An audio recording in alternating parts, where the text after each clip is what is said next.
Buenas tardes, ¿qué tal? Vamos hoy con el reino visigodo, que es ya el último bloque del tema 7. Un reino visigodo que fue realmente el primer estado independiente de lo que hoy más o menos es España, ¿vale? O sea que por eso va a ser un tema el más importante el bloque más importante de este tema, principalmente por dos razones. Una, porque es el que más afecta al conjunto de lo que es España, más que los carolingios o los bizantinos, por ejemplo, y precisamente por eso también es importante porque en el futuro lo vais a volver a estudiar, que va a ser sobre todo en segundo de bachillerato, ya que en la asignatura de Historia de España, que es obligatoria, o sea que va a afectar a vuestra media de nota de bachiller, pues vais a volver a estudiarlos. Además, os digo también que a pesar de que son varios cursos más adelante, no vais a estudiar mucho más de lo que sale aquí. O sea que, aunque sale poco, pero sí que os digo que aparece en bachiller y es un tema más importante, ¿no? Una cuestión más importante dentro de este tema de las invasiones germánicas y los reinos de la Edad Media, ¿de acuerdo?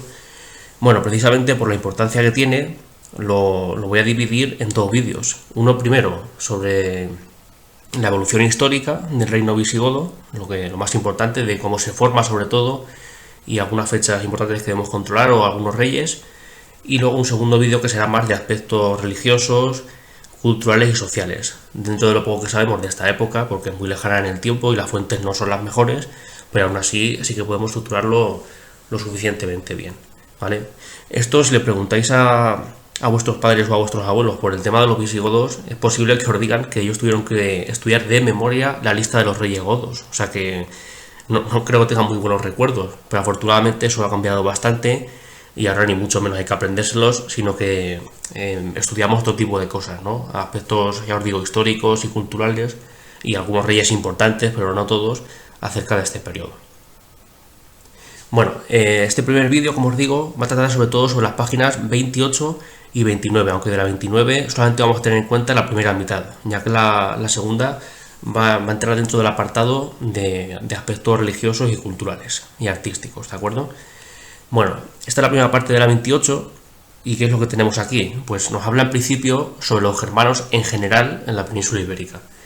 Y nos dice varias cosas que ya sabemos, ¿no? Por ejemplo, que en el Imperio Romano de Occidente, había que decir aquí, entran en el 406 varios pueblos, ¿no? Que eran los suevos, vándalos, ardingos y silingos, os recuerdo que eran dos grupos, y los alanos, es decir, 4 pueblos cruzan el río Rin, que se ha helado en Alemania en el año 406, y van devastando todo a su paso, llegando a la península ibérica en el 409, y por aquí pues también siguen sus saqueos, y como vais a ver más adelante, algunos se van a quedar y otros no.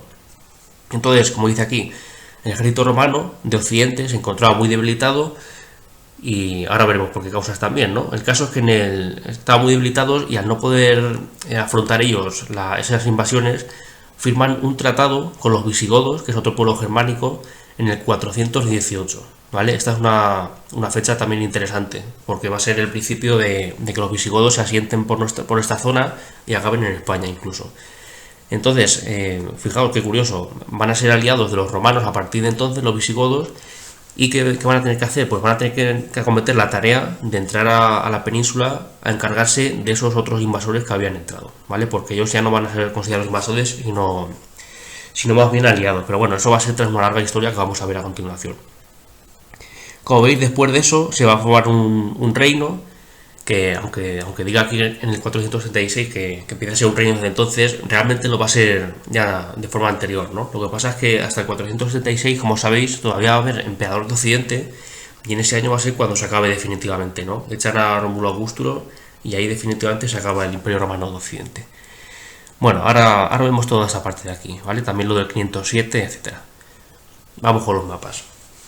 Bueno, este primero ya lo hemos visto alguna vez, y esto simplemente es de cuando el Imperio Romano estaba todavía unido, ¿no? Vemos por aquí, por ejemplo, que lo que es Hispania estaba dividido en varias provincias. No fueron siempre estas 4 que veis aquí, ¿no? O 5 con Baleares, sino que fueron cambiando, pero en fin, que las provincias hispanas finalmente se pusieron al mando de un gobernador único cuando ya Roma empezaba a tener problemas, y algunos han querido ver el origen de lo que es el país actual, ¿no? Además de Portugal, más o menos ahí, aunque la mayoría lo sitúa más en el reino visigodo, pero en fin, para que veamos las provincias, ¿no? Tenemos por aquí, bueno, todo el imperio casi en su máxima expansión, y algún pueblo extranjero, algunos se ven por ahí, entre ellos, por ejemplo, Germania a nivel general, que más que por pueblos era una cuestión geográfica ese nombre que le pusieron los romanos, ¿vale? Pero ahora vamos a ver mejor lo que pasaba en Germania. Y en cuanto a España, para terminar, como veis, en aquel momento estaba muy alejada de las principales guerras del imperio, que eran por aquí, por estas fronteras o las de Oriente. Pues España estaba muy alejada. Eso trajo muchos años de paz, pero claro, luego por algo que ya vimos hace unos días, se van a entrar un montón de invasiones y por supuesto van a llegar aquí, ¿vale? Que ese va a ser el origen de los visigodos en España. Bueno, como sabéis, en el 395, al morir Teodosio, para recordarlo, se divide en dos partes. Y por supuesto, pues la península va a quedar en la parte del Imperio Romano de Occidente, ¿vale? Que va a ser el más castigado por esas invasiones que estamos diciendo. Bueno, y vamos ya con los godos. Como veis, este mapa tan curioso, este es el del actual país de Suecia. Entonces, dentro de las regiones de Suecia, la del sur se llama Götaland, y de hecho esta pequeña isla de aquí se llama Gotland también. Entonces, algunos investigadores han querido ver en este nombre actual que tiene esa región de Suecia y esa isla, han querido ver como que ese nombre se debe a que pudo ser esta tierra la del origen de los godos, como que vinieron de ahí. Entonces, si vemos algunos mapas de estudios sobre los germanos, pues como vemos, parece que pudo ser así, ¿verdad? O que pudieron venir de Suecia, esto más o menos sería Dinamarca, Alemania, Polonia, y Suecia estaría aquí arriba, ese primer mapa de antes, ¿de acuerdo? Y supone que los godos pudieron venir de ahí, o como mucho, o al menos de la costa del Báltico, ¿de acuerdo? Entonces, ¿qué pasó con los godos? Pues que poco a poco, como veis aquí, a lo largo de muchos siglos, fueron descendiendo hacia el sur. Por cierto, entre los pueblos germánicos que vemos por aquí, hay algunos más que nos pueden sonar. Por ejemplo, los anglos, que son los que van a acabar en Gran Bretaña, los sajones también, que además también se van a enfrentar luego a Carlomagno, como sabéis, y hay algunos más que seguro que os pueden sonar. Por ejemplo, por ahí aparecen los suevos, que también empiezan al principio al norte de Alemania y luego van a ir descendiendo. Fijaos cómo se van situando ya cerca de lo que va a ser luego la frontera de Francia. Y entre estos bastarnos, por ejemplo, de aquí, de ese pueblo, van a salir luego los alanos. O sea que todos estos pueblos que sabemos de las invasiones, muchos van a tener su origen en esta región de aquí. Por eso os dije que en una página del libro había un error y es que resulta que los germánicos no venían de Asia Central, ni mucho menos, sino que venían pues de la zona del mar Báltico o incluso del norte de Europa, ¿de acuerdo? Bueno, los godos, como veis, seguramente o probablemente vinieron de Suecia o de aquella isla que os decía, y poco a poco van descendiendo con los siglos. Entonces, en principio, como veis con las flechas, van bordeando las fronteras romanas, que son estas de aquí, ¿veis? Esta es la frontera romana en su momento de máxima expansión, ¿vale? Esto que veíamos antes. Y los godos aunque van a hacer algunos ataques, al igual que otros pueblos, pues van a ir bordeando la frontera porque no pueden cruzarla, ¿no? Se van a desplazar sobre todo hacia el sur y hacia el este. En este mapa, que se ve un poco mal la definición, os pido disculpas por ello, pues ya vemos a los godos hacia el año 300 después de Cristo, ¿vale? Esto es en inglés, pero significa después de Cristo. Entonces, cuando ya empieza a tener problemas el Imperio Romano, esa primera crisis que tuvo, los godos ya estaban situados más o menos en lo que es la actual Ucrania, que seguro que os suena a ver aquí la península de Crimea, por ejemplo, ¿no? Aquí vemos también la frontera del Imperio, en este caso lo que luego va a ser la parte de Oriente, ¿no? Y es a la que van a entrar los godos. Y por supuesto otros pueblos germánicos también. En fin, como os decía, ¿no? De la parte de Suecia, Dinamarca, lo que es Escandinavia, aparecen varios pueblos germánicos y los godos van descendiendo, y no solamente eso, sino que además van creciendo en población, se van haciendo más importantes. Bueno, y aquí llegamos también a otro mapa que ya hemos visto anteriormente, que es el de las invasiones germánicas propiamente dichas durante el siglo, sobre todo el siglo V, ¿vale? Que es cuando se va a desintegrar la parte occidental. Aquí aparece ya dividido. Entonces, os he marcado un poco de nuevo cuál es la causa de ese efecto dominó con los pueblos germánicos, ¿verdad? Que va a ser la llegada de los hunos, que estos sí que vienen de Asia Central o incluso Oriental, porque como os dije, se cree que venían de Mongolia. De hecho, hay investigadores que piensan que la Gran Muralla China se construyó precisamente para detener a los hunos, porque ya hacían ataques por allí también. El caso es que vinieron hacia Europa y muchos pueblos pues empezaron a huir de ellos. Entonces, como veis aquí, esto era un sálvese quien pueda, ¿no? En principio los godos, que eran los que estaban por aquí, ahora explicaré lo de ostrogodos y visigodos, ¿qué hacen? Cruzar las fronteras romanas más cercanas que tienen, ¿no? Hemos visto que estaban por la zona de Ucrania, y ¿qué hacen? Pues entrar al Imperio de Oriente. Entran por aquí, y ahora veremos por qué van siguiendo estas flechas tan curiosas, ¿no? Pero entran por ahí y se van desplazando poco a poco hacia el oeste. Otros pueblos que van a hacer, pues también van a cruzar por las fronteras que más cerca les pillen. Entonces, os he marcado aquí, por ejemplo, los que van a entrar a España: vándalos, los suevos y los alanos. Los vándalos, ya sabéis, los dos grupos, ¿no? Como veis, va a ser una ruta distinta a la de los godos, pero también les va a hacer entrar. Y otros pueblos como los sajones, anglos, etcétera, que también los hemos visto, o francos, lo mismo. Van a ir huyendo todos se van yendo hacia el oeste, hacia el sur y hacia el oeste. Van entrando todos hacia el Imperio Romano porque van huyendo de esta invasión. Bien, este siguiente mapa, este sí que está más centrado en los godos, en la trayectoria que van a tener una vez que han descendido de Suecia y cómo van a llegar a España, ¿vale? Entonces vamos a verlo. De nuevo tenemos aquí a los hunos. Entonces, cuando los godos estaban más o menos por esta zona del este de Europa, aquí no aparecen tanto en Ucrania, pero bueno, más o menos por el este de Europa, ¿qué va a pasar? Que esa población ha crecido tanto que incluso se va a dividir en varios clanes o grupos. Entonces, los más importantes van a ser los ostrogodos y visigodos, es decir, dos ramas que vienen ambas de los godos, eran, en fin, estaban emparentados, ¿no? Eran familia y no tenían más relaciones en principio, pero el caso es que la población creció tanto que decidieron dividirse en grupos que seguían a líderes distintos, ¿de acuerdo? En las fuentes a estos se les conocía como Austrogoti, de ahí viene lo de ostrogodos, y a estos de aquí simplemente como Visi, como la tribu de los Visi, ¿no? Dentro de los godos. Entonces, de ahí vino después que algún historiador les llamase visigodos. Pues bien, como os digo, ¿qué va a ocurrir? Que los visigodos, por ejemplo, que son los que van a acabar aquí, pues cuando llegan los hunos van a decidir entrar, cruzar las fronteras romanas a la vez que otros pueblos, como hemos visto antes, y entrar primero al Imperio Romano de Oriente para intentar huir de los hunos, ¿vale? Los ostrogodos, sin embargo, van a decidir otra cosa, al igual que algunos otros pueblos. En vez de huir, algunos van a decidir ponerse al mando de los hunos, es decir, aliarse con ellos y ayudarles en sus invasiones, que ahora después veremos también.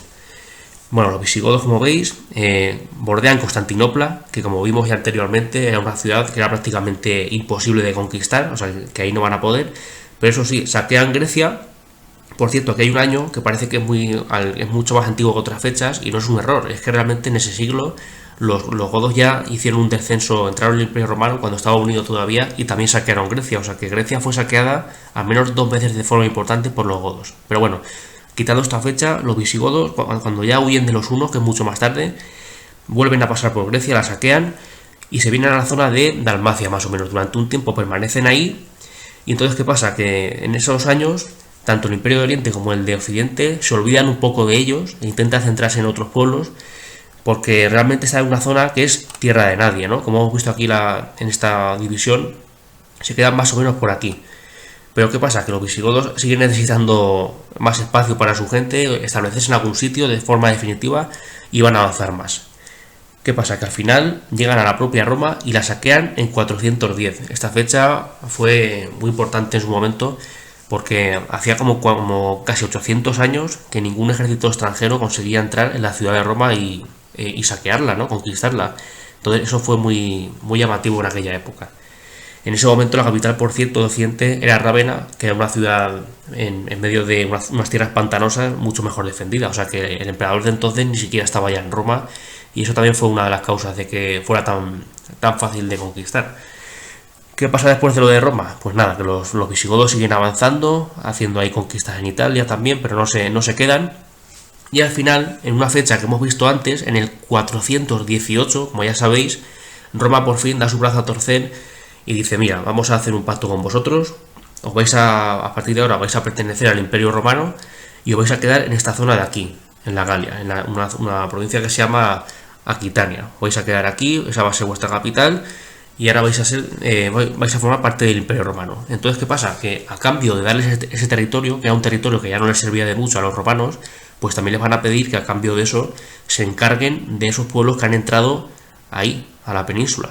¿De acuerdo? Que se encarguen de ellos. O sea que estos no van a tener en ningún momento el visto bueno de Roma, pero los visigodos al final sí, porque es un pueblo poderoso y deciden al final darle las tierras que era lo que buscaban y hacerlos aliados. Los ostrogodos, por su parte, como veis, más adelante, cuando ya caiga por fin el imperio, pues van a aprovechar y se van a quedar con Italia. ¿De acuerdo? O sea que de ahí viene que vaya a haber 2 reinos godos. Aquí tenemos de nuevo el mapa que hemos visto antes, ¿vale? Y aquí está un poco la explicación que os decía de por qué hacen esta ruta los visigodos y establecen al final aquí. Todos, como veis, huyendo de los hunos. Y aquí, hablando de los hunos, pues tenemos también un mapa que es del propio libro que tenéis, y podemos hablar un poco de las campañas de Atila, ¿de acuerdo? Vienen hasta aquí, como sabéis. Aquí, por cierto, aparecen también los godos, un poco más al este, al norte y al este de lo que os decía, pero bueno, más o menos son varias teorías que dicen que era de esta región aproximadamente. Y van bajando y, como veis, pues los ostrogodos se van a aliar, como os he dicho antes, y los visigodos son los que van a entrar.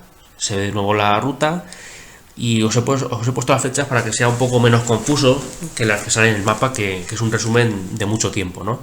¿Qué hacen los unos? Pues van a hacer una ruta parecida. Van a entrar primero en el Imperio Romano de Oriente, haciendo devastación del territorio y saqueándolo, y nuevamente van a pasar de largo de Constantinopla. El rey Atila va a intentar conquistarla, pero va a ver que es imposible, ¿no? Con esas murallas que vimos. ¿Qué van a hacer después? Pues por otras razones van a entrar en el Imperio Romano de Occidente, como habían hecho ya otros muchos pueblos.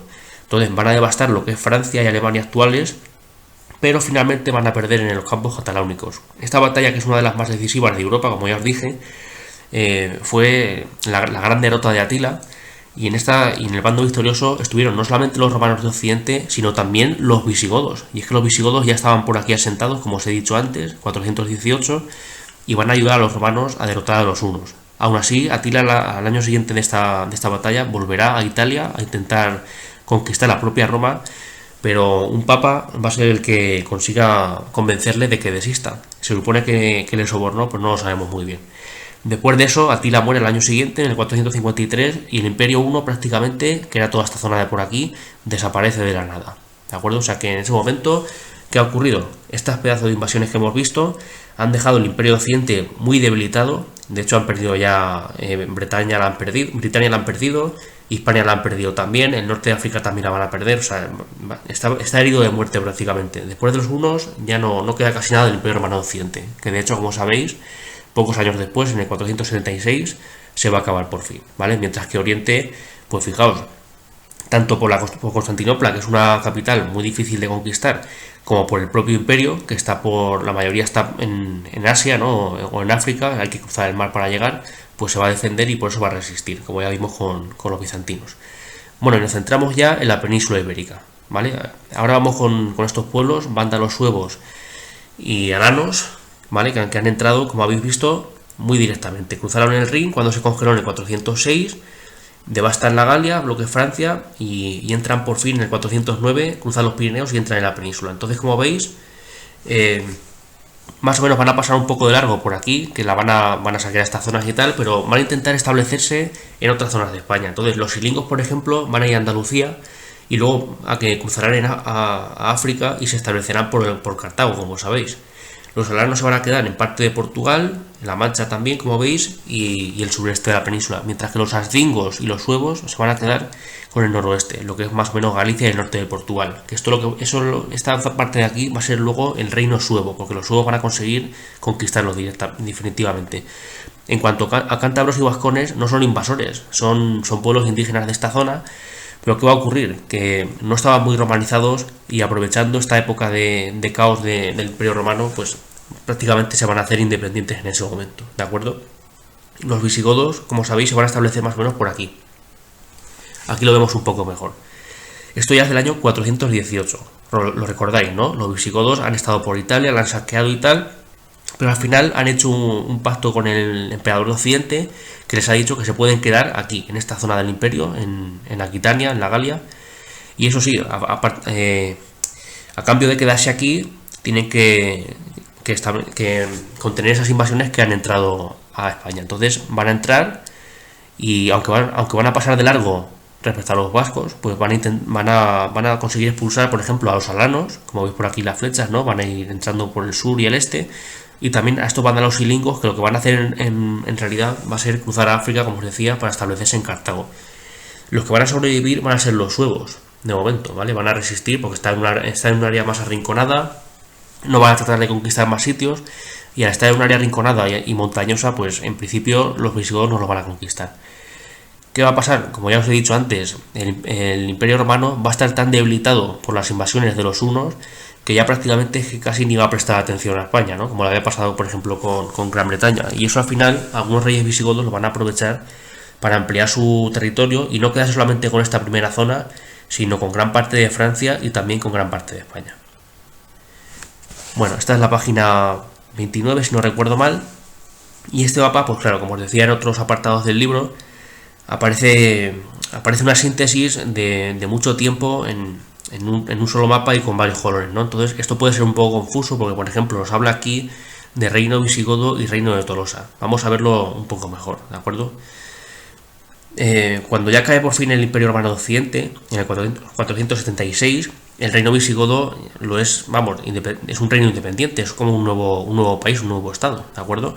Entonces, como veis, por Francia se ha expandido bastante y la capital estaba en Tolosa, aunque tuviera gran parte de España. De ahí viene lo de reino de Tolosa, ¿de acuerdo? O sea que esto no debería aparecer en distintos colores, lo que pasa es que lo hacen como para distinguir el antes y el después de lo que va a pasar aquí. Porque si no recordáis mal, en un mapa anterior, está más adelante, perdón, aquí, en este mapa que también hemos visto en otros días anteriores, los francos, que es otro pueblo, que es el que va a dar nombre a la actual Francia, van a seguir expandiéndose hacia el sur.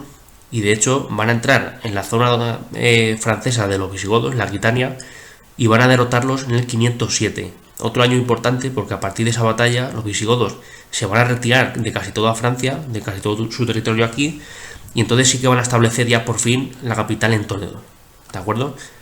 Entonces ahora este mismo mapa del libro os lo he puesto con alguna explicación para que veáis. ¿Y qué ocurre? El reino de Tolosa se pierde esa zona de ahí y esa capital a manos de los francos en el 507. Solamente van a conservar los visigodos la costa sur de lo que es Francia, ¿vale? Arles y algunas ciudades más por ahí se van a seguir conservando, pero la mayor parte se va a perder. ¿Qué va a pasar? Los francos realmente ya no van a pasar los Pirineos. Luego por aquí tenemos, en verde, eso sí, el reino visigodo de Toledo, que va a ser la nueva capital, y por otra parte tenemos otros territorios, ¿no? Algunos de ellos son independientes, como por ejemplo los suevos, que se van a seguir manteniendo como reino independiente. Ahí tenéis la capital que tenían, por ejemplo. Y por otra parte, cántabros y vascones, que son, ya os digo, son pueblos indígenas de la península ibérica, pero no estaban muy romanizados, o sea que no tuvieron mucha influencia romana durante el Imperio Romano, y ahora van a aprovechar la situación para ser independientes también. ¿Qué va a ocurrir en el sur y en el este? Pues que un tal Justiniano, del que ya hemos hablado, va a mandar aquí a sus generales y va a conquistar la costa sur de la península, ¿vale? Y aparte de eso también las Baleares, como veis aquí, estableciendo su capital de esa provincia de España, que es como lo van a llamar ellos, los bizantinos, en Cartagena. Entonces el reino visigodo, como veis, tuvo muchos problemas desde el principio, o sea que se estableció en gran parte de España, por supuesto era el estado más poderoso de la península, pero ni mucho menos controlaba la situación. Por aquí tenéis algunos datos interesantes, ¿no? Por ejemplo, Leovigildo sí que es un rey importante que debemos controlar porque va a ser el que consiga prácticamente conquistar todos esos territorios que no tenía España, ¿de acuerdo? Sobre todo va a acabar con el reino de los suevos y también, aunque nunca va a ser de forma completa, pero también va a atacar aquí a cántabros y vascones. De hecho, va a fundar una ciudad aquí que se llama Victoriacum, que algunos creen que puede ser la actual Vitoria, aunque ya os digo que eso no se sabe. Otro rey, Suintila, que ya es bastante posterior a Leovigildo, va a ser el que consiga por fin echar a los bizantinos. En principio les quita esta zona, como veis aquí, en lila, ¿no? La zona más interior, pero todavía van a conservar la costa y al final Suintila va a ser el que consiga arrebatarle esa zona. Las Baleares, por cierto, nunca van a ser conquistadas por los visigodos. Bueno, y aquí sí que tenéis ya el mapa, digamos, de dominio visigodo, pero a lo largo del tiempo, ¿no? O sea, como veis aquí, la zona original, lo que es la zona verde, y por ahí tenéis el reino suevo, los territorios perdidos a manos de los bizantinos y esos territorios independientes de arriba, ¿no? Astures, cántabros y vascones. Al final, poco a poco, como veis aquí, Leovigildo va a ser el que más zonas conquiste, le va a quitar parte a los bizantinos, como decíamos, también a los suevos, alguna parte de Asturias también. Luego Suintila va a acabar con los bizantinos por fin, por lo menos en la península, y algunos reyes finales también van a conseguir esos territorios, aunque realmente de esta zona de aquí nunca se llegó a conquistar por completo, porque de hecho el último rey visigodo, que fue Don Rodrigo, el que murió a manos de los musulmanes en el 711, pues va a hacer todavía campaña contra los vascones, o sea que eso va a seguir siendo problemático. Aquí tenéis también el reino cuando ya estaba completado, hacia el siglo, como veis aquí, en el séptimo, ¿de acuerdo? Eso más que en el siglo VII sería a final del siglo VII, o sea, esto realmente va a ser poco antes de la conquista musulmana. Entonces, como veis, ya prácticamente toda la península está dominada y hay varias provincias que muchas de ellas siguen siendo las de origen romano, como la Bética, Lusitania, etcétera, pero también, curiosamente, algunas provincias van a conservar nombres indígenas anteriores a la conquista romana incluso. Eso, por ejemplo, ha sido importante para estudiar los pueblos prerromanos, a pesar de que sea muy posterior al reino visigodo, pero ha tenido importancia eso de ahí. Y por cierto, ese pequeño trozo de Francia que también se conserva, ¿vale? Con capital en Narbona. Como veis, con las Baleares aparecen en manos de los bizantinos. De hecho, como os he dicho antes, nunca las van a conquistar los visigodos. Van a pertenecer a los bizantinos y luego cuando entren los musulmanes se harán finalmente con ellas, pero aquí nunca llegaron a estar los visigodos. Sí que estuvieron los vándalos, que por eso Justiniano conquistó las Baleares a los vándalos, ¿de acuerdo? En cuanto a Ceuta, hay dudas, porque por ejemplo aquí no aparece como conquista de los visigodos y aquí sí. Esto parece una cuestión menor, pero es que luego en la conquista musulmana Ceuta va a jugar un papel muy importante, entonces lo veremos y qué dudas hay al respecto de la ciudad de Ceuta en esa conquista y a quién pertenecía, pero ya os digo que es dudoso de que no se sabe muy bien si los visigodos llegaron a estar o no llegaron a estar. Bueno, y vamos con la 29 para terminar ya esta parte del vídeo, este primer vídeo sobre los visigodos, que es la primera mitad de la 29, ¿no? Ahora ya sí propiamente sobre el reino visigodo de Toledo. Nos habla de nuevo de Leovigildo, cuando establece la capital en Toledo, aunque ya básicamente antes también lo había sido, de facto lo había sido antes la capital. Y luego nos habla de algo que ya hemos visto antes, un concepto. La monarquía visigoda en general era electiva, ¿vale? Porque era de origen germánico. Lo que pasa es que algunos reyes, por ejemplo el propio Leovigildo, la hicieron hereditaria, por ejemplo como la que tenemos actualmente en España, ¿no? De Juan Carlos, Felipe y Leonor. Entonces, ¿qué ocurrió? Que aunque algunos lo hicieron para facilitar la gobernanza del reino, como Leovigildo, esto trajo problemas porque a veces peleaban entre la propia nobleza, que eran los que tenían el poder, ya sabéis, o los propios hijos. Por ejemplo, los hijos de Leovigildo pelearon entre ellos por hacerse con el poder, igualmente. Y en cuanto a instituciones regidas de los visigodos, como veis aquí, o instituciones principales, pues de nuevo hay duques y condes, como van a tener luego los carolingios, ¿vale? Que van a ser más o menos gobernadores de estas provincias que hemos visto por aquí, aunque algunos de ellos van a hacerse rebeldes de vez en cuando. La asamblea de hombres libres, básicamente estos eran esos nobles que estábamos diciendo, ¿no? Esa nobleza guerrera, que eran los que elegían a los reyes cuando era electiva. Y el aula regia os lo he puesto como un concepto, ¿vale? Vamos a verlo después. Os he puesto tanto el aula regia como el liber judiciorum. Después de estos dos conceptos nos quedaría uno más, que vamos a ver en el siguiente vídeo, pero os dejo estos dos para hoy. Y otro rey que tenemos que recordar, que es Recesvinto, ¿vale? Llevamos varios, por ejemplo, Leovigildo, que sabéis que es el que más conquistas va a hacer, Suintila, que es el que consigue echar a los bizantinos y ya casi tener toda la península, y Recesvinto, que va a ser el que promulgue, el que haga público este liber judiciorum, que va a ser la ley. Aquí os dejo los dos conceptos.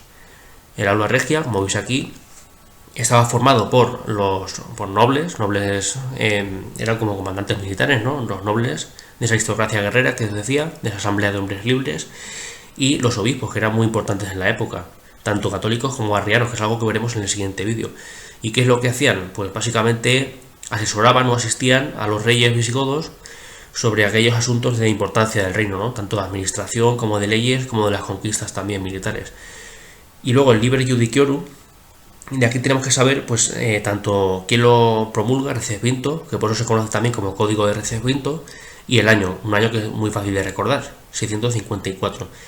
Porque es importante, no solamente porque digamos que son las leyes fundamentales de los visigodos de aquella época, ¿no? del reino que hubo en España, sino también porque más tarde, todavía en la Edad Media, el reino de Castilla, Fernando III de hecho, lo volvió a utilizar llamándolo fuero juzgo, y como os digo, pues después de traducirlo al castellano antiguo siguió utilizándose el liber judiciorum. O sea que quiero decir que para aquella época tan antigua tiene mérito haber hecho un cuerpo de leyes por escrito, y en eso hay que decir que se nota, a diferencia de otros pueblos germánicos, se notaba mucho la influencia romana sobre los visigodos, ¿vale? Que gracias a eso hemos podido mantener cierta información sobre esa época y algunos testimonios materiales, como veremos después. Y nada, pues ya para terminar este apartado, os dejo la frase de un historiador español de la actualidad que considera que el reino visigodo es el germen de la España actual. El armazón identitario de España se lo debemos al reino visigodo y a su capital, Toledo.